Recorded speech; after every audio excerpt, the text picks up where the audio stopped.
What did you guys think about the disallowed goal by Sacco? Oh, mate, it brings up VAR in general. What do you guys think about VAR right now? There's been so many mistakes, and not just like me being biased saying, "Oh, there's been so many mistakes." They've genuinely come out saying we made Yeah. mistakes in all three of the games today, kind of thing. Like that's ridiculous. I will repeat this and repeat this and repeat this. I believe that there's a bunch of people in England that don't want VR to work because it works so well in Australia, it works so well in Germany, it works so well in other countries, but all of a sudden when it comes to England, it's just like, oh, we don't know what we're doing. Like, how does this work? Like, dude, you could just like copy their homework, man. Just look at what they're doing, copy it verbatim, and it would totally work. Like, how can it work in a whole bunch of other countries and not work in one? That doesn't add up. I would say somebody is purposefully sabotaging it. That's right now. That's the only thing that makes sense to me. I don't get it at all, man. Like, I look at what they do in Australia, where like you can hear the ref speaking to the officials on like the loudspeaker, and the officials are just like, the ref will be like, "Was that a penalty? Nope. Okay, get on the game." But here in England, it's like it takes 5 minutes for them to look at the tiniest of angles. Like the Bruno Fernandes penalty was one of the worst ones I've seen. That was horrible. I'm a Manchester United fan, and like, dude, like he stepped on his leg. Like if you step on somebody, whether you meant to or not, it should be a card. Like that's end of story. You can't step on people at all because it's dangerous. It doesn't matter if you want to or not. It's dangerous. You should be carded. That's it. And he got a penalty. It's like I don't know. Like you can't even defend it at all. I can't defend that. I made a comment, and it was a joke, but kind of mean it. That the best signing United have had this season has been done. And I think it is absolutely true. You guys have got away with so much. Like the Maguire red card, I'm still not over it. It happened like when he kicked it in the balls. Yeah. Oh. He was protecting himself so the guy doesn't fall on him. You're kidding. That was bad. I can't get over how bad the VAR has been. And there have been good moments. It hasn't been all bad. But I wish that it was not that subjective as to what constitutes a penalty kick. You know, Bruno Fernandes, right? It's like, oh, did the defender touch him? Absolutely. Did Bruno Fernandes do a spin on the ball and then step on a defender and then trip because he stepped on the defender? Sure. Is there really any room for subjectivity on that matter? I think that's what I'm struggling to understand. Because it seems like Harry Kane, Son, kicks a Chelsea player in the balls and it's a red card. Maguire does it 2 weeks later and it's not. And it's just there's no objectivity. It seems like it's very subjective based on who the player is, and it should. I don't think it should be. That's it. There's just no consistency. It's the same. I'll take it back a couple of weeks to the Sheffield United Tottenham incident. That was ridiculous too. But like Lucas Moura gets fouled, hits off his hand. Kane goes on to score. Goal gets disallowed. Fine, it gets disallowed. What I don't get then is why it doesn't get brought back for the free kick, because a week later, the same thing happened. I can't remember what game it was. The exact same situation, and the ref brought it back for the free kick. So there's right. That's what should have been done. Yeah, and I feel bad for Sheffield United when the goal line decision system didn't work, and they scored that goal. VAR should be looking at that immediately, saying, "Ref, that went in." Ref stops the game. 1-0, kickoff. Yeah. But I agree. Like it's too. Mourinho said it's more like the referee on the field is the assistant referee, and the VAR team are the actual referees, whereas it should be the complete opposite. I disagree with that because I feel like the video assistant referee is there just in case it was a clear and obvious mistake by the referee. And I don't know how, as a video assistant referee, can you really see if it's a clear and obvious mistake in some of those instances, like Lucas Moura, what happened with Lucas Moura. And at that point, though, I think it would be better if the video assistant referee was actually the real referee rather than, oh, it wasn't that clear and obvious mistake by the main referee, and that's why we're not going to overturn it. Harry Kane incident, just a PK against Arsenal, right? The referee was standing there looking at it. If you're a video assistant referee, how can you think that a referee is actually looking at that and not making a clear and obvious mistake? Do you really want to overturn the main referee's decision, and then the conversation becomes, well, the referee on the field is an assistant referee? I think Mourinho did more damage with that comment than actually good. Right, I think both of them should be on the same level, though. Like, you don't say that one is an assistant, just like, and like the whole, like, the language of just like, oh, it has to be a clear and obvious error.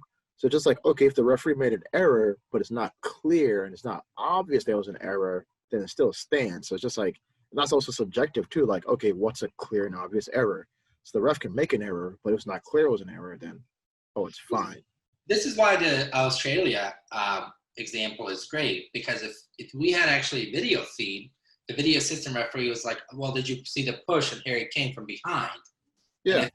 And if the referee on the field said, yeah, I saw it, but I also saw that he hit Alderweireld's leg, that's why I'm not going to give it a penalty, then I would be like, well, that's tough break, but I understand their reasoning behind it. Exactly. Now, you don't know what's going on. And I think that communication needs to be made public. I really do. I agree. Big time. That will help.